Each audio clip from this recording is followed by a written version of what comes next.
Hello everyone, how you going? And welcome to Who Patrols Canada's North, something that I never would have expected needs to happen because, well, as we're seeing here, it is a very uninhabitable kind of place, and so let's find out who the Rangers of the Northern Frontier really are. I love being a ranger. Here in the community, we're isolated, so they depend on the rangers a lot. We are the eyes and ears of the military. Military?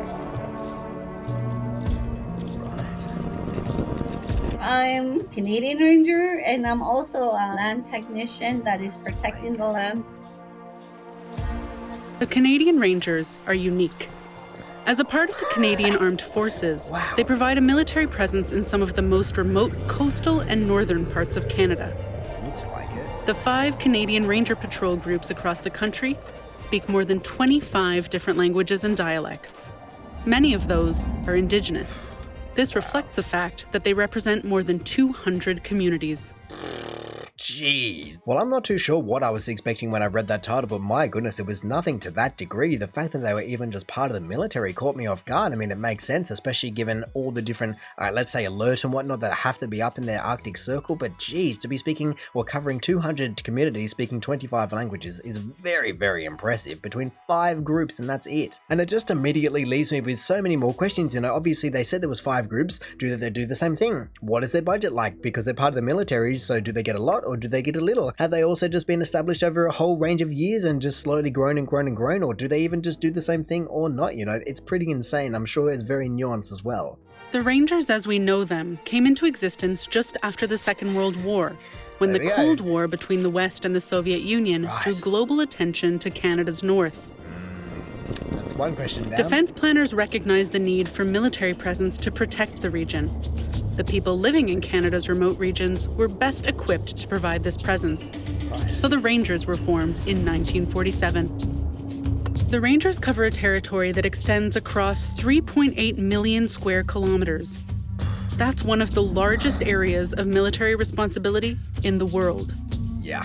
Because the region is so remote, the government turned to the people who've lived there for countless generations, many of them Indigenous. Wow. They have an intimate knowledge of their homelands. Their hunting, fishing, trapping, and subsistence activities mean that they're comfortable spending long stretches of time out on patrol.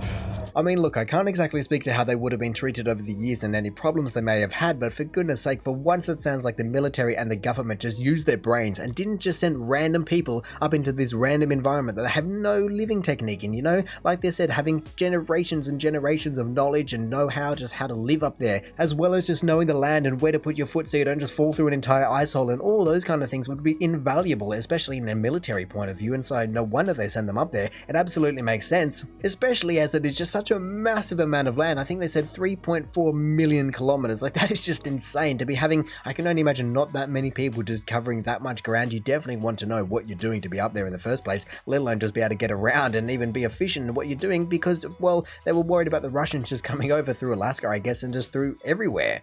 Jean Tassani is a part of that long-standing Canadian Ranger tradition. Wow. She's the sergeant of the Wollaston Lake Patrol Group and a member of the Dene Nation. We as civilians go on our own to help the community. That's how we operate. The Dene people knows the land, the landscape, where it's safe to go and all that, because we have the knowledge of the north. The Canadian Rangers keep an eye out for and report on unusual activities. That includes sightings of aircraft, ships, and submarines that aren't a regular part of the area. They conduct surveillance and sovereignty patrols to collect data for the Canadian military. The regions are remote. Winters can be brutal and dangerous, so a key component of their work is supporting ground search and rescue operations, known as GSAR. Right. God, like I said, there was just so much knowledge that they would possess that would be, like I said, again, invaluable to so many people, whether it be through search and rescue, whether it be through intelligence gathering, or even just telling if there's a submarine just where it's not meant to be, whatever it may be. God, these people are just going to be kind of almost just like a secret SAS or a secret service. I mean, I do want to listen to what she said again, because she said something about being civilians, but then they're clearly also military. We as civilians go on our own to help the community. That's how we operate. It's just, I don't get it, because is she saying we as civilians being members of society, or we as civilians when we're not military? I'm a little bit confused there, but either way, obviously, like she said, they're going for so many different reasons, whether it be intelligence, whether it be toilet paper, it is all just part of their job. And hey, like she said, it's all community, and so if you can help out, you can help out, and that's what the entire thing's about. The regions are remote. Winters can be brutal and dangerous, so a key component of their work is supporting ground search and rescue operations, known as GSAR. You always have to bring somebody that is knowledgeable and guide you with to the location where you're going. Yeah. Ask for support from the community and they will give it to you. They're always willing to help. The guys that we all go out and do search and rescues, they know when it's safe to go out and where to go and where not to go because of the ice thinnage, river flows, and then the terrain and all that. So it's just they don't need a map. They have the map of their own, the knowledge. Oh, We have done a lot of ground search and rescues, and they're successful, and some were not really that pleasant. During the COVID, when the snow fell and the hunters were out stranded, the rangers were out hunting, and also the local members, and then some local members from here like made trails over there to meet up with the hunters and the rangers. So that was a successful trail breaking, because the snow was like 5-6 feet deep, about. What? 5 or 6 feet, and you're making tracks and you're finding people that are, well, I don't know if they're buried or not. They certainly seem to show that they were buried, but either way, the fact that these guys, or everyone is just out and about in that kind of weather is just ridiculous to me. I mean, I would certainly not be out there, my goodness, but the fact that you're even looking for animals in that, how are you going to find an animal in 5 to 6 feet of snow? I mean, if nothing else, it certainly does put the credibility and also the ability of these rangers to the test, or maybe it's not a test, maybe it was just more of a showcase than anything. Either way, to be finding people in that kind of weather is just insane. To even be out in it and have to undertake those conditions is just ridiculous. But then again, once you do have such a high level of knowledge, really you start to be able to do what other people would consider impossible, like she was talking about, just navigating all over the place with no map, because it's all just built into your head, even down to the fact that you know where to get food, because, well, it's a very barren wasteland up there, and so you better know where to look. Canadian Rangers also promote the health and sustainability of their communities and cultures. They are unique in the military because they elect their own local leadership. Right. Traditional knowledge and elders play an important role in the ranger structure.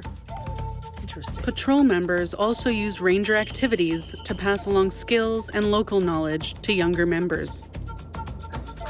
The relationship is perfect because everybody knows everybody and everybody speaks the language, and if they need assistance, like, we just tell them and guide them how to go about to get the rangers activated. And now the younger generation, they need guidance and support, so we need to pass that on. It feels good to be in a leadership and be a role model for the community and your fellow rangers. It just sounds, like she said, so perfect. I was about to say it before she said it, but it really does sound like it's such a perfect setup. And I said before, yes, I'm sure they were having some problems over the entire history, considering it was originally set up around the Cold War, but still, in modern times, according to what she was saying, it sounds like it is a almost non-military, non-governmental, just a group of civilians, I guess if you want to call them that have managed to band together over 200 separate communities, 25 different languages, and then those people just happen to be working for the military, not the other way around. As for goodness sake, even just taking these two photos as the example, name me one other military faction or organization anywhere in the world that is promoting the younger people not to be kind of part of that military, so to say, but just even to learn the skills of the land that they are living on. And now the younger generation, they need guidance and support, so we need to pass that on. It feels good to be in a leadership and be a role model for the community and your fellow rangers. It takes a lot of respect and how you approach people and how you communicate in order to be a leader. Proportionally, there is a significantly higher percentage of women in the Rangers than in the regular force. Women make up more than 20% of the team, or more than 1 in every 5 members. Wow. Here in the north, us Dene people, the women take on the leadership more than men. The women here, they're very strong in leadership and they help the guys. They work together. They all work as a team. Perhaps most importantly, the Canadian Rangers act as pillars of support for one another. I have met many rangers across Canada, Alberta, Saskatchewan, BC, Australia, and the relationship between the rangers, like it's just like a family. Like if we're all feeling down or one is feeling down, we all know each other. So we talk to each other and help each other up again and lift our spirits. Like really, it's just like one household. That's how it feels when we're all together, all in a uniform. The Canadian Rangers have been in existence for more than 75 years. They guard some of Canada's most remote lands and protect some of the most isolated communities. The Rangers' legacy carries on today in the dedication and leadership of soldiers like Jean. There we go.